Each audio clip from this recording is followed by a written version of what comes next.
నిబంధన అనగా దేవుడు మానవునితో చేసిన ఒడంబడికయే. నిబంధన అనగా దేవుడు మానవునితో చేసిన ఒడంబడికయే. పాత నిబంధనలో 39 పుస్తకాలు, క్రొత్త నిబంధనలో 27 పుస్తకములు, మొత్తం వెరసి 66 పుస్తకాలు ఉన్నాయి. పాత నిబంధనలో 39 పుస్తకాలు, క్రొత్త నిబంధనలు 27 పుస్తకాలు, మొత్తం 66 పుస్తకాలు. వీటిలో 40 మంది భక్తులు వ్రాసిరి. క్రీస్తు శకం 1560 సంవత్సరంలో ఆంగ్ల బైబిల్ అచ్చు వేయబడింది. క్రీస్తు శకం 1560 సంవత్సరంలో ఆంగ్ల బైబిల్ అచ్చు వేయబడింది.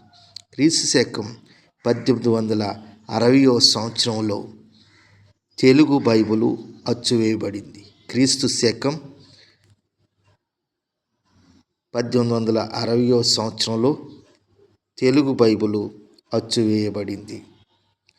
ప్రియులారా, ఇంకా విషయాలను గమనించగలిగితే బైబిల్ ఎవరు రాసిరి, ఏ తరగతుల వారు రాసిరి అని మనం చూస్తే పరిశుద్ధ గ్రంథమగు బైబిల్ రాజులు, మంత్రులు, యుద్ధ వీరులు, కాపరులు, పానదాయకులు, సుంకరులు, వైద్యులు, కుట్టి పనివారు, బెస్తవారు, శాస్త్రులు, ప్రవక్తలు, చూసారండి, పేదవారు, ధనికులు మొదలగు వారు, వివిధ పరిస్థితులకు చెందినవారు రాజనగరంలోను, ద్వీపంలోను, చెరసాల్లోను, వివిధ స్థలాల్లో రాసిరి.